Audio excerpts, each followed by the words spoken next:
David Miller had never been a man who craved attention.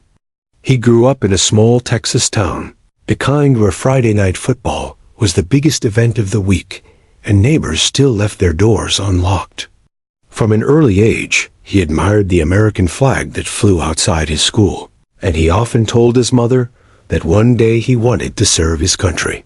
When he finally enlisted in the U.S. Army at 19, his family felt both pride and fear. His mother kissed him goodbye at the bus station, whispering, "Come home safe," while his father, a stoic man of few words, simply hugged him tight and said, "Make us proud, son." For years, David trained and fought alongside brothers in arms who became closer than family. He learned the rhythm of military life, the long marches, the endless drills, and the unspoken bond that soldiers share when facing danger together. He saw deserts and mountains that seemed endless, and he learned how to sleep in the dirt with only the stars above. But he also saw war raw, unforgiving, and merciless. Each deployment left invisible marks, the kind that couldn't be stitched shut. One night during his third deployment, everything changed. His unit was tasked with clearing a small village that had been reported as a hub for insurgent activity. The air was heavy, thick with tension.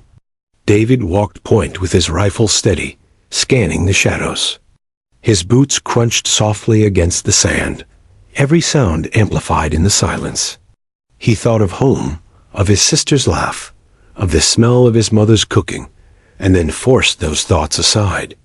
There was no room for distraction here. The explosion came without warning. One moment he was moving forward, the next the earth erupted beneath him in fire and shrapnel. The blast threw him against a wall, his body screaming with pain. Dust filled his lungs as he struggled to breathe. His ears rang, drowning out the chaos around him. He looked down and saw too much blood soaking through his uniform. A sharp pain tore through his leg, and when he tried to move, he realized he couldn't. His brothers rushed to him, their voices muffled through the ringing. "We've got you, Miller. Stay with us?" Hands pressed against his wounds, dragging him away from the burning wreckage. He wanted to scream, to fight, to stand up, but darkness pulled at the edges of his vision. For a terrifying moment, David thought he would die there in that foreign village, far from home. The medevac came quickly, but to David it felt like an eternity. The helicopter blades roared above as soldiers lifted him onto a stretcher. His eyes flickered open, catching a glimpse of the night sky. Stars, the same stars he had seen as a boy in Texas, only now they seemed cruelly distant. As the helicopter lifted off, he whispered a prayer, not for himself, but for his family, that they would never have to bear the grief of losing him. When he awoke in a military hospital, everything was different. His body felt heavy, broken. Tubes and wires ran from his arms. Machines beeped steadily at his bedside. His leg was wrapped in thick bandages, and the pain was unbearable. But worse than the physical wounds were the nightmares. He would jolt awake, drenched in sweat, hearing the blast again, feeling the heat of the explosion, smelling the smoke. Doctors told him he was lucky to be alive. David didn't feel lucky. He felt like a shadow of who he once was. Rehabilitation was grueling. Each day was a war of its own. Learning to walk again felt impossible, and there were moments when he wanted to give up entirely. Nurses encouraged him, therapists pushed him, but David's spirit faltered. The confident soldier who had once led missions with unwavering courage now struggled to stand upright. He watched other patients progress while he fell behind, and shame gnawed at him. At night, he lay awake in the sterile hospital room, wondering if his life had ended the day of that explosion. A loneliness was crushing.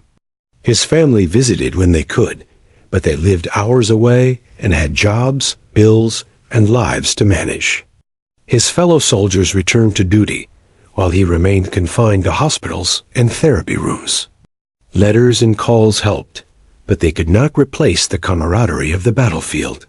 For the first time in his life, David felt truly abandoned, and yet, through all the pain, there was a flicker of determination. David remembered the words his father had spoken years ago. "Make us proud." He didn't know how, but he wanted to keep fighting, not for glory or medals, but for the chance to live again. Slowly, painfully, he took steps with crutches. Each movement was agony, but each step forward was proof that he was still here. Still, the scars of war were not only on his body. The memories haunted him. Loud noises made him flinch, crowds made him anxious, and silence made him restless. Post-traumatic stress became his silent enemy, invading his mind when he least expected it. Doctors prescribed medications. Counselors urged him to open up, but words failed him. How could he explain the weight of survivor's guilt? How could he describe the faces of those who didn't make it back? David kept these feelings locked inside, but the cracks showed. He grew distant, snapping at loved ones, retreating into himself. The world outside moved on, but David remained stuck in that village, reliving the blast over and over. Some nights he sat in the dark, staring at the floor, wondering if he had the strength to keep going. And yet, despite the despair, a part of him refused to give up. He had sacrificed too much, lost too much, to surrender now. He didn't know it yet, but his journey was far from over. Something, or rather, someone was waiting for him. A companion who would change everything. But in these early days, all David knew was pain. Pain in his body, pain in his mind, pain in his heart. The explosion had taken pieces of him he could never get back. It stripped away his confidence, his independence, and the future he once imagined. Still, deep within the broken soldier, there remained a fragile ember of hope, flickering in the darkness. That ember would soon be fanned into flame. Because somewhere out there, a loyal German shepherd named Max was being trained. And though David didn't yet realize it, fate was already preparing to bring them together. The first time David Miller heard about service dogs, he dismissed the idea. To him, dogs were family pets, the kind you threw a ball to in the yard, not animals trained to shoulder the burdens of war. He respected the stories he'd heard from other veterans, but he never pictured himself with one. After all, he had been a soldier, a leader, a fighter. Depending on a dog felt, in some way, like admitting weakness. And weakness was something David had spent his entire life running from. But life has a way of breaking down walls when nothing else will. Months of rehabilitation left him stronger, but not whole. He could walk with a cane, though every step was a reminder of the metal shrapnel still lodged in his body. Worse were the nights. Sleep was a battlefield of its own, filled with explosions, screams, and smoke. He woke drenched in sweat, gasping, certain he was back in that village. No amount of medication seemed to silence the echoes of war. His therapists noticed the toll it was taking. That's when one of them, a woman named Karen, gently suggested, "David, maybe it's time you meet Max." Max was a German shepherd, 3 years old, with intelligent amber eyes and a calm presence that immediately filled the room. When the trainer brought him into the rehab center, David sat stiffly in his chair, arms folded, unsure of what to expect. The dog walked straight toward him, sat down without hesitation, and simply looked at him. Not a bark, not a whine, just a steady gaze, as though he already understood everything David had been through.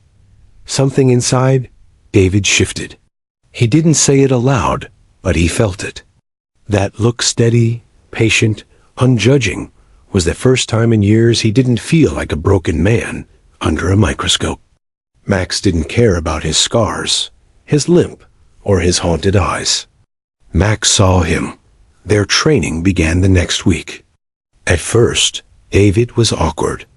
He held the leash too tightly, barked commands too harshly, and second-guessed himself. But Max didn't flinch. If David stumbled, Max steadied him. If David froze in a crowded hallway, Max leaned against his leg, grounding him. Slowly, their steps began to sink. Walking across the rehab courtyard, David noticed something incredible. For the first time since his injury, he wasn't focused on his pain. He was focused on Max. Max was more than a guide. He was a guardian. During therapy sessions, he retrieved dropped items, pulled open doors, and positioned himself carefully to block strangers from getting too close. When David grew frustrated, Max simply wagged his tail, as if reminding him, "We'll try again tomorrow." Their bond grew not from grand gestures, but from these small, quiet acts of loyalty. But it wasn't just the physical help. Max understood David's invisible wounds in ways no human could. One night, during a trial home visit, David was awoken by the familiar terror of a nightmare. He thrashed in bed, heart racing, the explosion replaying in his mind. Before he could fully wake, a heavy weight pressed gently against his chest. It was Max, paw outstretched, his nose nudging David's hand. The nightmare faded under that steady touch. David, for the first time in years, felt safe enough to breathe. That moment changed everything. David realized Max wasn't just a tool for recovery, he was a lifeline. The dog gave him something medicine and therapy hadn't. Peace. The weeks turned into months, and their partnership deepened. Everywhere David went, Max was by his side, calm in grocery stores, watchful during doctor visits, steady during family gatherings where David once felt overwhelmed. Friends and strangers alike noticed the change. The once isolated soldier began smiling again, even laughing. He looked people in the eye instead of avoiding them. When asked how he was doing, his answer shifted from, "I'm fine," to "We're doing okay." His family saw it most. His mother, who had cried herself to sleep many nights worrying about her son, wept again the first time she saw him playing fetch with Max in the yard. "I haven't heard you laugh like that in years," she whispered. His father, ever the stoic man, gave Max a scratch behind the ears and muttered, "Good boy. You're looking after my son." The army brothers who visited noticed it too. At first, they teased David about his new shadow. "Didn't think Miller would trade his rifle for a leash," one joked. But when they saw how Max calmed him during a sudden firework burst nearby, they understood. "That dog's got your six," another said with respect. For David, the transformation was undeniable. He wasn't cured. PTSD doesn't vanish overnight, and his legs still ached with every step. But for the first time, he had hope. Hope that he could rebuild his life, not just survive it. Max gave him purpose. Each morning, he woke not because he had to, but because Max needed him. In caring for his dog, David found himself caring for his own life again. There were hard days, of course. Days when memories overwhelmed him, when he wanted to shut out the world. But Max was relentless in his quiet devotion. On those dark mornings, when David didn't want to get out of bed, Max would nudge him with his nose, drop a ball at his feet, or simply sit by the door, waiting patiently. His silent message was always the same. "Keep going. I'm here." It wasn't long before the VA recognized the incredible progress David had made. His doctors documented fewer panic attacks, reduced medication, and increased mobility. More importantly, they noted his improved outlook on life. Max wasn't just helping him function, he was helping him live. One evening, after a long day of therapy, David sat on his porch with Max at his feet. The sun dipped below the horizon, painting the sky in hues of orange and purple. David ran a hand through Max's fur, feeling the warmth of his companion beside him. For the first time since the explosion, he whispered words he hadn't believed possible. "I think I'm going to be okay." What he didn't realize then was that their story was only beginning. The bond they had forged through pain, patience, and persistence would soon face a test neither of them could have anticipated. Fate had given David back his life through Max. But fate also had a way of taking, and the bond that had saved him would soon be torn apart in a way that shattered both man and dog. For the first time since the explosion, David Miller began to believe life wasn't just about surviving. It could still be about living. That belief grew because of Max. Every morning when sunlight poured through the blinds, David didn't wake to nightmares or the dread of another empty day. Instead, he woke to the gentle weight of a cold nose against his hand, the soft thump of a tail against the floor, and a pair of amber eyes that seemed to say, "We've got work to do." The routine became a rhythm, a daily ritual of healing. David would rise slowly, his body still stiff with pain, and Max would wait patiently, sitting near the edge of the bed, as if guarding him from the invisible enemies that lingered in the night. Getting out of bed was no longer an impossible task. Max made sure of that. He pulled socks and shoes within reach when David dropped them, steadied him as he moved toward his cane, and walked beside him to the kitchen, where coffee brewed like a small victory each morning. At first, progress was painfully slow. David's steps were halting, his breathing labored, and his temper short. But Max never rushed him. If David stopped, Max stopped. If David cursed under his breath and slammed his cane against the floor, Max simply wagged his tail, unfazed. His patience was endless, his loyalty unshakable. That consistency built trust, and trust became the foundation of David's recovery. In therapy sessions, Max was more than an assistant, he was a motivator. When David practiced walking across parallel bars, Max walked alongside, head high, as though leading a parade. When David struggled with dexterity exercises, dropping objects in frustration, Max dutifully retrieved them, placing them back in David's hand, as if to say, "Try again. We're not done." Even the therapists marveled at the progress. "He pushes harder with Max around," Corinne observed one afternoon. "He doesn't just want to heal for himself, he wants to keep up with his dog." But the greatest battles weren't physical. They were fought in David's mind. PTSD still clawed at him, dragging him back to that night of fire and chaos. Crowds felt suffocating.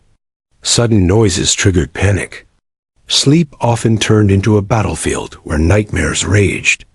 Max became his shield in those unseen wars. At night, when David woke trembling, Max would press close, his steady breathing grounding him in the present. On the worst nights, when David shouted in his sleep, Max placed a paw gently on his chest, as though reminding him, "You're safe. You're home." Slowly, the nightmares lost their grip. They didn't vanish, but they loosened, replaced by the comfort of knowing he wasn't facing them alone. During the day, Max learned to sense David's tension before anyone else did. If David grew anxious in public, Max positioned himself between his handler and the crowd, creating a safe barrier. If loud noises startled him, Max nudged his leg, breaking the spiral before panic took over. This silent communication between them became almost supernatural. David didn't need to explain, and Max didn't need to be told. They simply understood each other. Family noticed the transformation. His mother, who had once worried constantly, now smiled when she saw them together. "He's different with Max," she told friends. Like a weight's been lifted. His father, though still a man of few words, began inviting David on short walks, always insisting Max come along.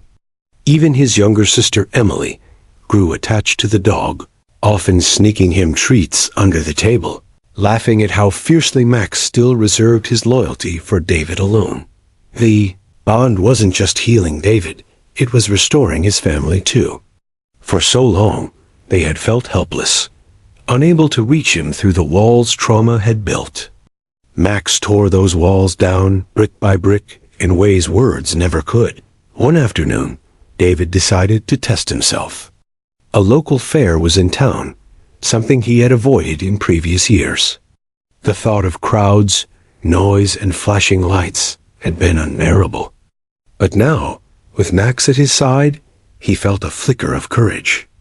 "Let's try," he whispered, gripping the leash tightly. The fairground buzzed with energy, children laughing, rides creaking, vendors shouting. David's chest tightened, old fears threatening to resurface. But Max pressed against his leg, steady and calm.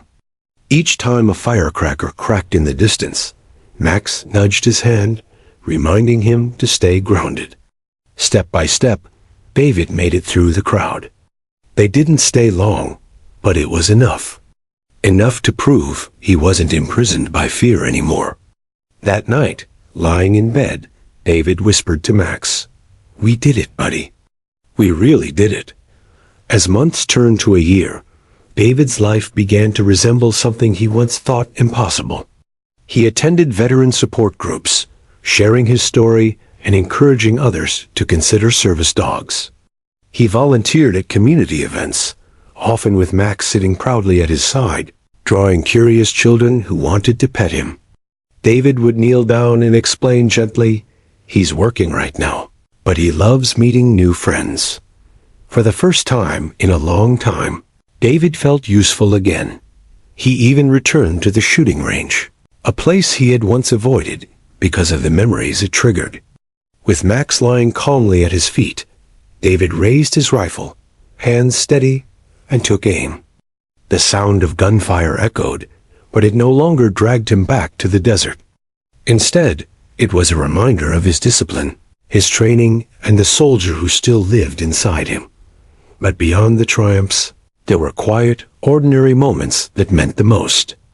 Afternoons spent tossing a ball in the backyard. Evenings watching the sunset with Max's head resting on his knee.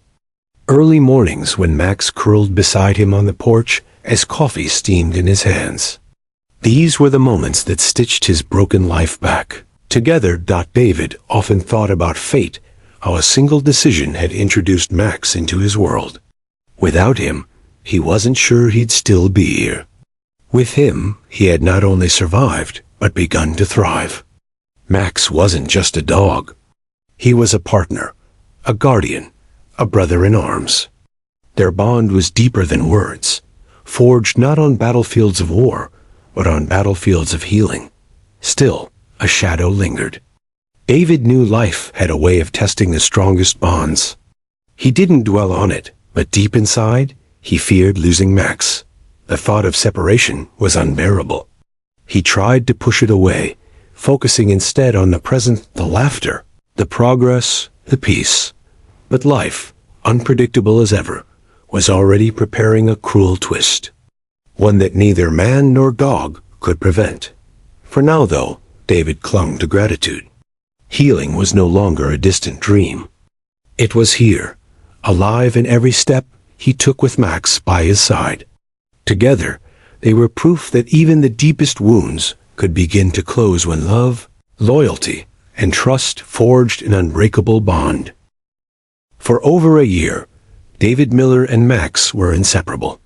The soldier who once feared even stepping outside his front door now walked confidently through crowded streets, attended community events, and even slept soundly most nights, all because Max was at his side.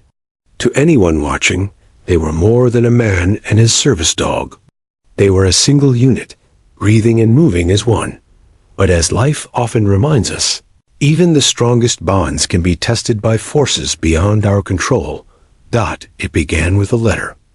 David opened his mailbox one cool spring morning to find an official envelope stamped with a government seal. His heart skipped, the way it always did when he saw that emblem. Sitting at his kitchen table, Max at his feet, David tore it open and scanned the contents. The words blurred at first, heavy and bureaucratic. But one sentence stopped him cold. Due to adjustments in the Veterans Assistance Program and the reassignment of resources, your service animal, Max, will be transitioned into a new placement. David read it again, sure he had misunderstood. Transitioned? New placement? His chest tightened, and the paper trembled in his hand. He dropped it on the table, staring at Max, who looked up at him with those steady amber eyes, unaware of the storm the letter had unleashed. "No," David whispered, his voice breaking. "They can't take you from me." The following days were a blur of phone calls, appeals, and desperate attempts to fight the decision.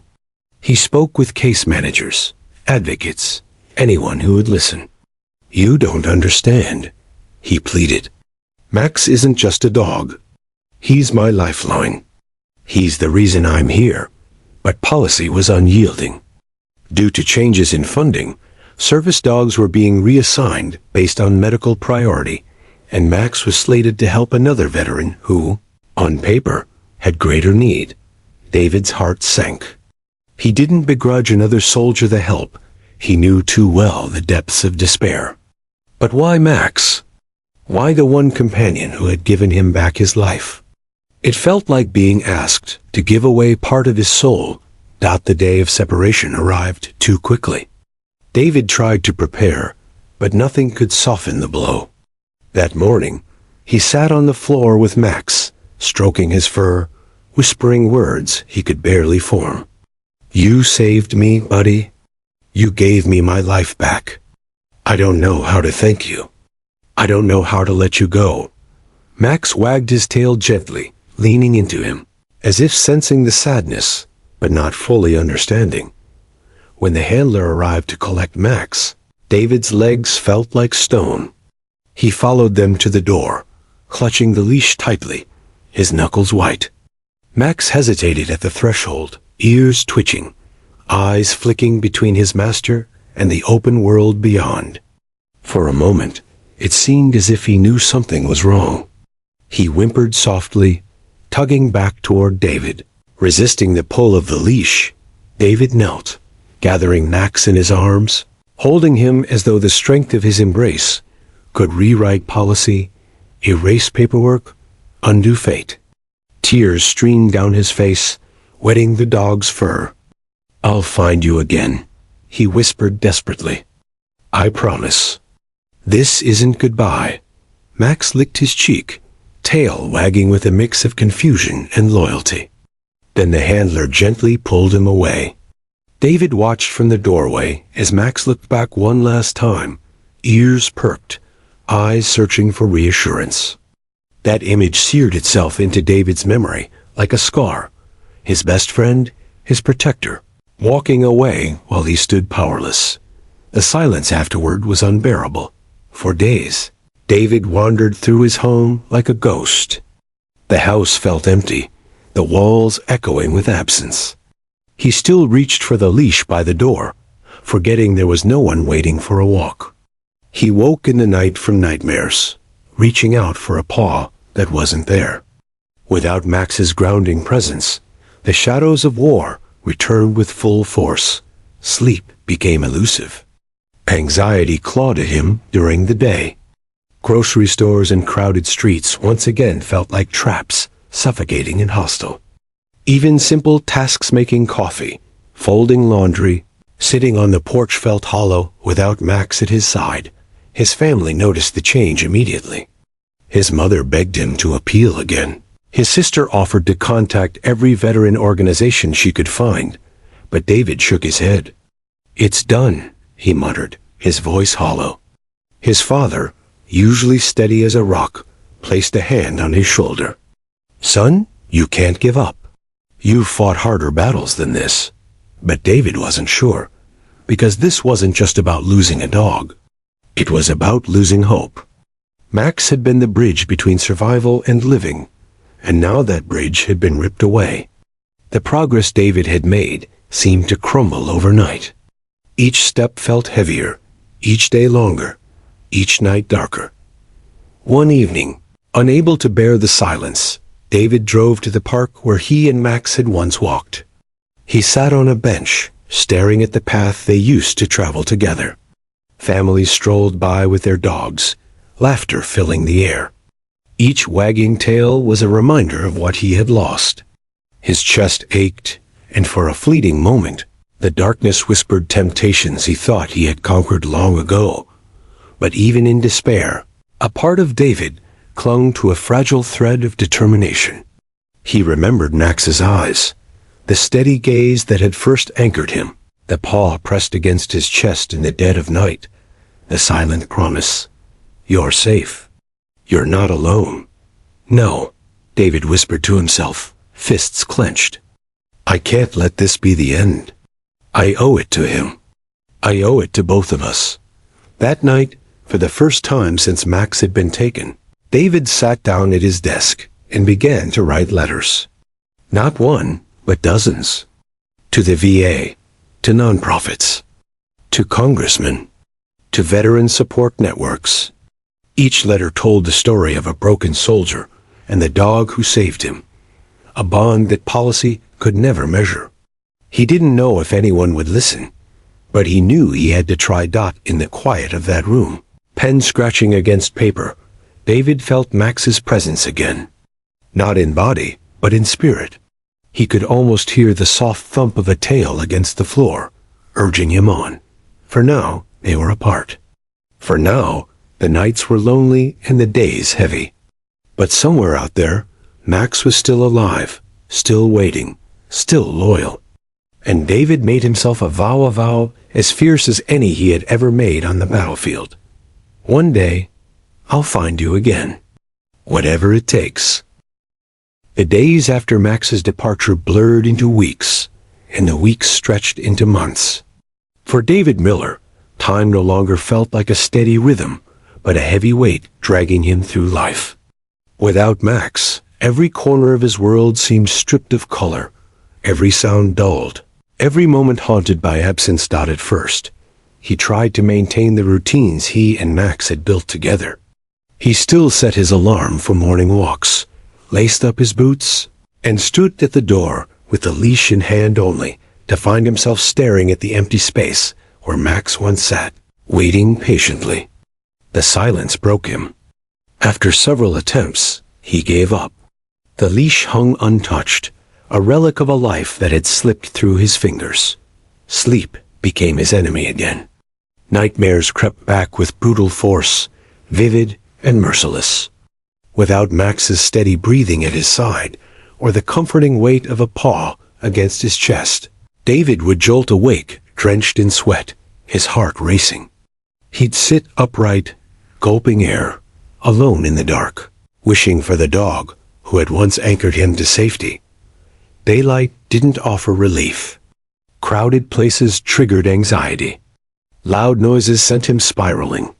He began to avoid grocery stores, skipped family gatherings, and declined invitations from friends. The progress he had made unraveled bit by bit, leaving behind a shell of the man who had once started to rebuild. His family tried to intervene. His mother often dropped by with home-cooked meals, her eyes full of worry as she placed dishes in his fridge. His sister would call daily, her voice a mixture of encouragement and frustration. You can't just let this consume you, David. You have to keep fighting. His father, a man of few words, showed up one afternoon with his old hunting dog in tow, hoping that companionship might help. But it wasn't the same. No dog could replace Max. David appreciated their efforts, but he couldn't explain the depth of the bond he had lost. Max wasn't just a pet, he was a soldier's comrade, a guardian, a healer. Losing him wasn't like losing a friend. It was like losing a piece of himself. Years began to pass, marked not by milestones, but by absence. Birthdays, holidays, anniversaries, they all slipped by in muted tones. David drifted from one menial job to another, struggling to hold down steady work. The nightmares and anxiety often interfered, and employers, though sympathetic, eventually lost patience. His life became a cycle of temporary routines and recurring setbacks. But beneath the despair, a quiet ember of determination refused to die. He never forgot the promise he had whispered to Max on that last day. I'll find you again. Whatever it takes. That vow fueled him in small, almost imperceptible ways. He kept a box in his closet filled with every letter he had written, to the VA, to nonprofits, to politicians. Most were unanswered. Some contained polite refusals, others empty reassurances. Still, He couldn't bring himself to throw them away. They were proof of his fight, evidence that he hadn't entirely surrendered. Whenever he felt himself slipping too far into despair, David would dig out the one photo he had of him and Max together.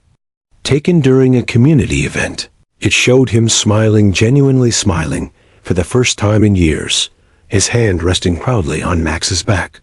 He would study the image for hours, tracing the outline of Max's ears, the gleam in his eyes, the look of loyalty etched in his stance. That photograph was his lifeline. Occasionally, whispers of hope would surface. Once, he read an article about a non-profit organization that specialized in reuniting veterans with their service dogs after reassignment.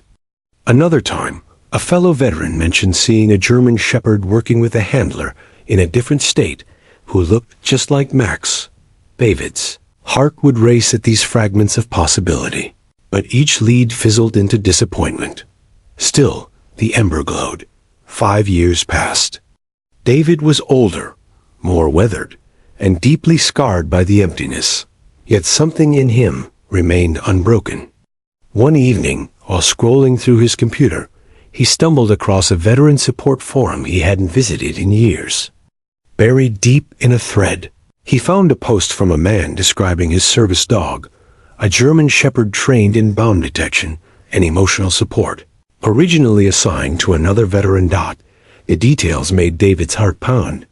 The man mentioned the dog's age, his unique training, and even the way he responded to nightmares by gently nudging his handler awake. And then came the detail that stopped David cold, a small, crescent-shaped scar on the dog's left ear, the result of an injury during deployment. David dropped his phone, his hands shaking. That scar. He remembered cleaning it, gently applying ointment, whispering soothing words to Max during those early weeks of recovery. It had to be him. Flooded with adrenaline, David scrambled to reply to the post, explaining who he was and describing details only Max's original handler could know. Hours felt like days as he waited for a response. When the reply came, it was cautious but open. The man confirmed that the dog, now older but still strong, was indeed named Max. He had been reassigned after David, serving another veteran in need, but circumstances had changed. The man was preparing to retire the dog from service, allowing him to live out his final years in comfort. David's chest tightened. Could it be possible? After all the empty years, after the endless nights of grief, was Max finally within reach? A man explained that Max had served him faithfully, but he always suspected the dog's heart still belonged to someone else. He described how Max sometimes stared out the window for hours, as if waiting for someone. How he would perk up at the sound of a certain whistle. How, despite forming a bond, there was always a lingering sense of longing in his eyes. Reading those words, David's tears flowed freely. Max hadn't forgotten. Through all the years, all the separation, his loyal companion had carried the memory of their bond, just as David had. Arrangements were made quickly. The other veteran, compassionate and understanding, agreed to reunite them. "He was yours first," he wrote. "And it sounds like he's been waiting for you just as much as you've been waiting for him." For the first time in years, David felt something unfamiliar. Hope. Not the fragile ember he had clung to, but a roaring flame. The empty years had nearly broken him, but now, the possibility of reunion gave him strength. The night before the reunion, David barely slept. But this time, it wasn't nightmares that kept him awake, it was anticipation. He paced his small living room, heart racing, mind replaying the moment he had last seen Max. The last look, the last lick against his cheek. Soon, he would see those eyes again. And when morning came, David stood at the edge of a new chapter, trembling with both fear and excitement. The empty years had been long and cruel, but the promise he had made was about to be fulfilled. Some bonds, he realized, were never meant to be broken. The day dawned cool and crisp, sunlight spilling across the horizon as though the world itself knew something extraordinary was about to happen. David Miller hadn't slept more than an hour, his body buzzing with anticipation, fear, and disbelief. For years, he had lived with the memory of Max as a painful ghost. Now, the promise of reunion felt almost unreal. What if Max didn't remember him? What if the bond they once shared had faded with time? These questions haunted him as he drove the long stretch of road to the meeting place. The rendezvous was set at a quiet veterans center on the outskirts of town. It was neutral ground, calm and secluded, just the sort of environment to make the reunion gentle rather than overwhelming. As David pulled into the gravel lot, his hands tightened on the steering wheel. He could already feel his chest constricting, not from panic, but from sheer weight of emotion. Waiting for him near the entrance was a man in his late 40s, tall and broad-shouldered, wearing a faded ball cap. This was James, the veteran who had cared for Max after his reassignment. His face was kind, though there was a tinge of sadness in his eyes, as if he understood the gravity of what was about to unfold. Standing a few feet away from him, tethered loosely by a leash, was Max. David froze. At first, the years fell away in a blur, and all he saw was his dog, the same strong frame, the same steady stance, the same amber eyes. But then reality hit. Max was older now.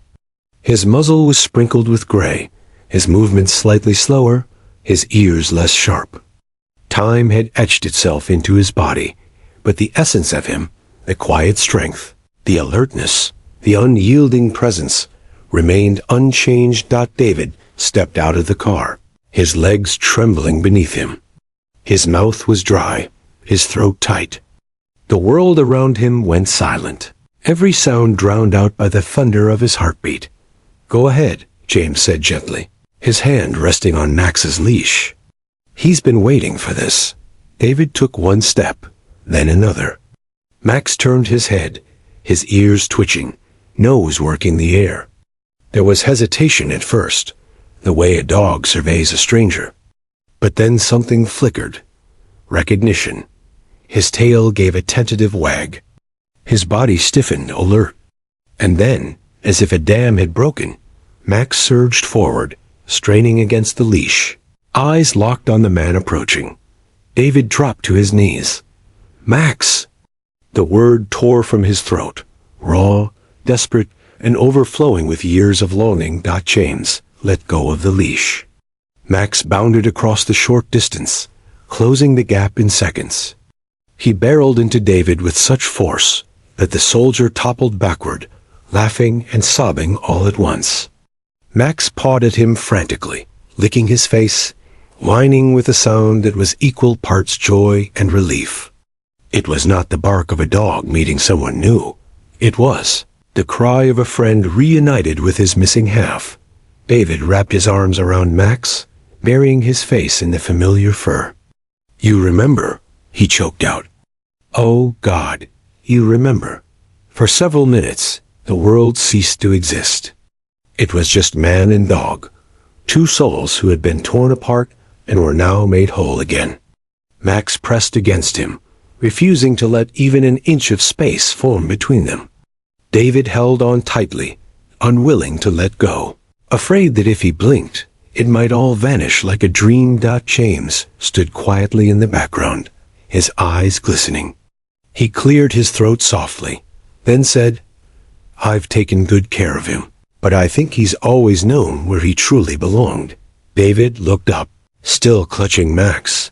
His voice was thick with emotion. "Thank you. You don't know what this means to me." James shook his head. "I think I do. He's been a loyal partner to me, but there's a bond between you two that's deeper than anything I've seen. It's like he's been waiting all this time." David nodded, unable to find words. The rest of the day unfolded like a miracle. David and Max spent hours together in the grassy field behind the center. They walked side by side, David marveling at how Max still fell into step with him naturally, as though no years had passed. When David sat on the grass, Max lay down beside him, pressing close, just as he always had.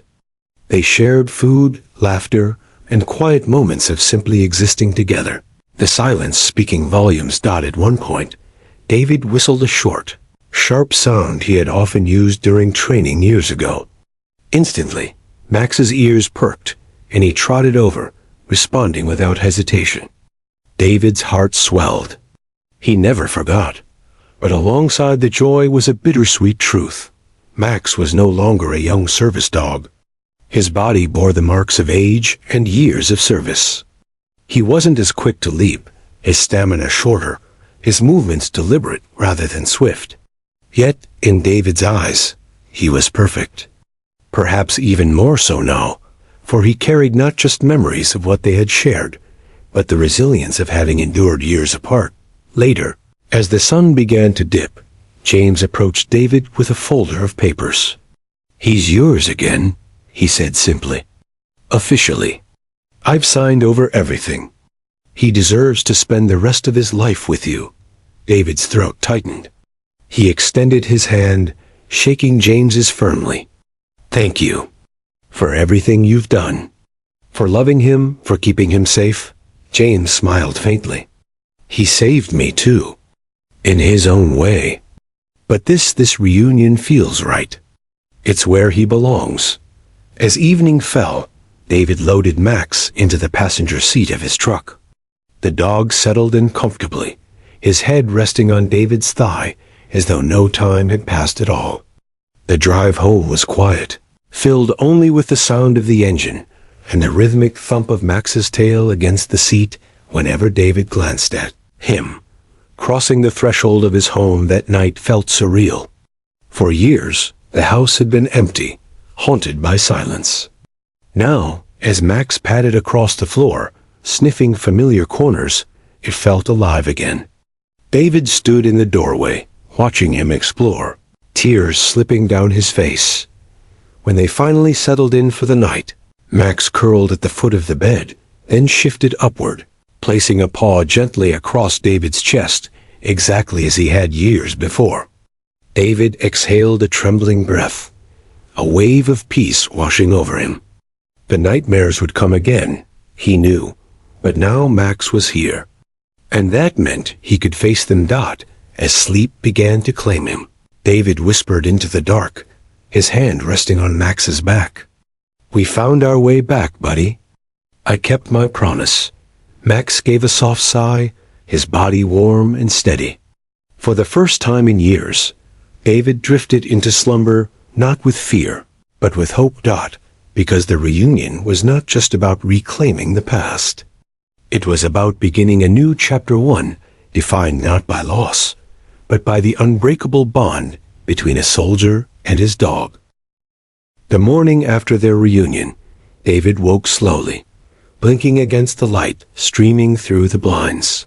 For a moment, he lay still, unsure if the events of the previous day had been real or some cruelly vivid dream. Then he felt it, the familiar weight of a paw across his chest and the steady, rhythmic breathing beside him. Max was there. David let out a shaky laugh, brushing his hand over the dog's graying fur. "You're really here, buddy." Max's tail thumped lazily against the blanket, a soft percussion that carried more reassurance than words ever could. For years, David had started his mornings with dread. Now, he felt a glimmer of peace. Adjusting to life together again wasn't seamless, but it was natural. Max was older now, his energy tempered by time, but his instincts remained sharp. On their first walk through the neighborhood, David noticed how Max still scanned their surroundings carefully, his body positioned protectively between David and the street. Even without active training, his service dog habits remained ingrained.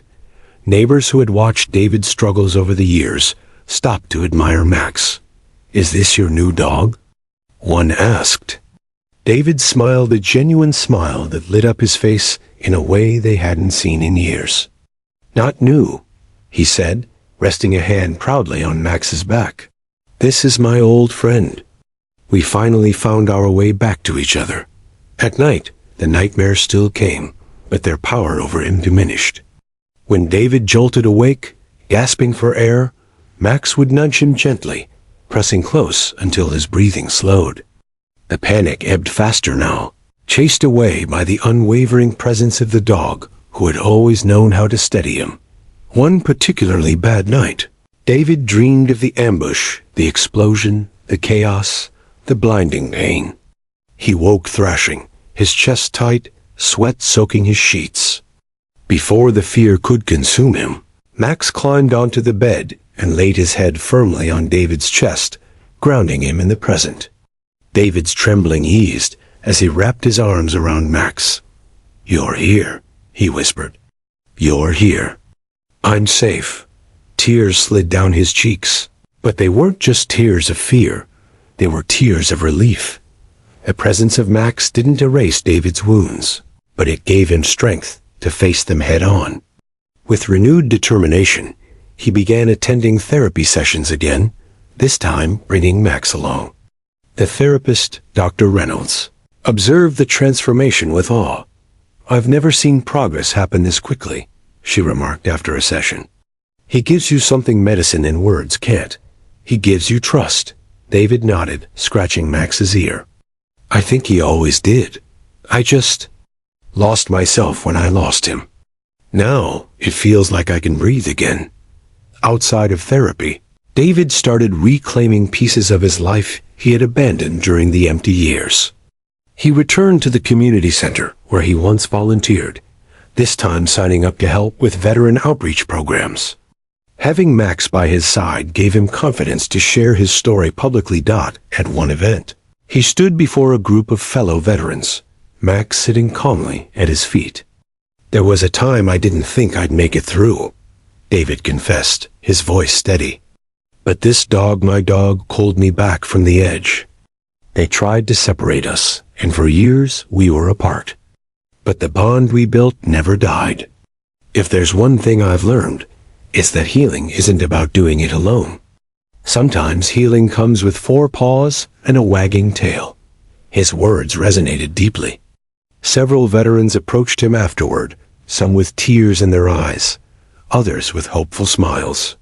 For the first time, David felt not only that he was surviving, but that he was making a difference. The community began to embrace both man and dog as symbols of resilience.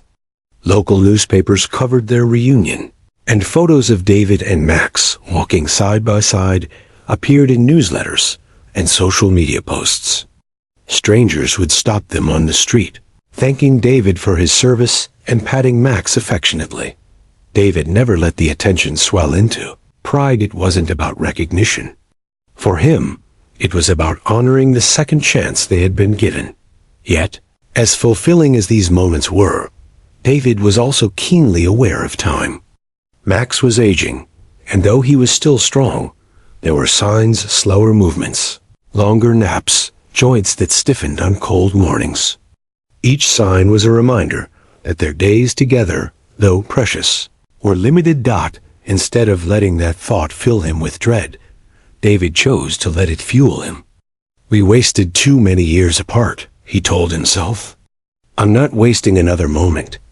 He and Max began to take trips together, simple road trips to nearby parks, fishing by the lake, even a visit to the mountains where David had once trained during his military years. Watching Max bound across the grass or sniff the mountain air brought David a joy he hadn't felt in decades. Each moment was savored, each memory carefully tucked away. On one trip, David sat on a hillside, with Max leaning against him, the sun dipping low in the sky. He pulled out his phone and snapped a photo, not just to capture the moment, but to leave proof for the future. Proof that after all the loss and separation, they had found their way back to each other, and that happiness was possible even after the darkest storms. Back home, the healing continued. David took up woodworking, a hobby he had once loved but abandoned after deployment. Max would lie nearby, dozing as David sanded planks and carved shapes.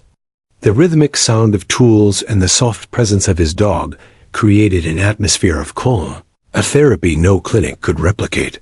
His family noticed the difference immediately. His mother cried the first time she saw him laughing freely again. His sister hugged Max so tightly that David had to remind her to let him breathe. His father clapped him on the back and whispered, "Welcome home, son." For real this time. David realized then that healing wasn't just for him, it rippled outward. His reunion with Max had restored not only his own spirit, but the hope of everyone who loved him. One evening, as David sat on the porch watching the sunset, Max curled at his feet. He reflected on the journey that had brought him here. The wounds of war were still with him, scars etched deep into his mind and body, but they no longer defined him. He wasn't just a broken soldier. He was a survivor, a man who had found strength in the loyalty of his dog. He reached down, scratching behind Max's ear. "You saved me twice, buddy," he murmured. "First when I came home, and again when we found each other. I don't know how much time we have left, but I promise you, it's going to be good." Every single day, Max wagged his tail in quiet agreement, his eyes reflecting the same unspoken vow. In that moment, David understood something profound. Healing wasn't a destination, but a journey. And on that journey, he was no longer walking alone. Together, man and dog stepped into a new chapter, one filled with peace, purpose, and the kind of love that even years of separation couldn't destroy. Time, as it always does, moved steadily forward. The seasons cycled, and David Miller learned to embrace the simple rhythm of life with Max by his side again. Every morning began with the sound of paws padding softly across the floor. Every evening ended with the reassuring presence of Max, curled near his bed. The healing they shared was not a moment, but a continual unfolding, a reminder that life, even when fractured, could be pieced back together with love and loyalty. Yet, as the months turned into years, signs of age became undeniable. Max's muzzle grew grayer, his movements slower, his once vibrant leaps replaced with careful steps. His eyes, though still bright with recognition, carried the softness of a life well lived. David noticed these changes with a heavy heart, but he chose not to dwell on sorrow. Instead, he savored every moment. Each walk, each nap together on the porch, each quiet evening filled with the simple companionship of man and dog became a treasure. David often reminded himself of the years they had lost, the empty years when they were torn apart. That memory sharpened his appreciation of the present. He no longer rushed through life, no longer drowned in despair.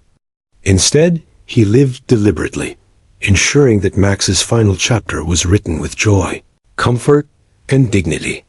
One crisp autumn morning, David took Max to the lake where they had spent so many peaceful afternoons. The water shimmered under the golden sunlight, and leaves drifted down in fiery colors. They sat side by side on the dock, David's hand resting gently on Max's back. "You know, buddy," David murmured, "I used to think I was cursed, that everything good in my life was taken from me. But then you came back. You gave me hope again." Max lifted his head slightly, ears twitching, as if he understood. He pressed closer, his body warm against David's side. "You've done your duty, Max," David continued, his voice catching. "More than anyone could ask for. You saved me twice. I just want you to know, I'll never forget."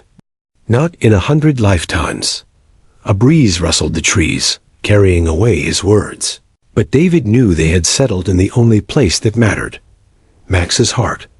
The inevitable day arrived quietly, without drama.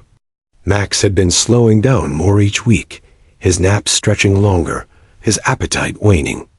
One night, he climbed onto David's bed, as he always did, curling up beside him.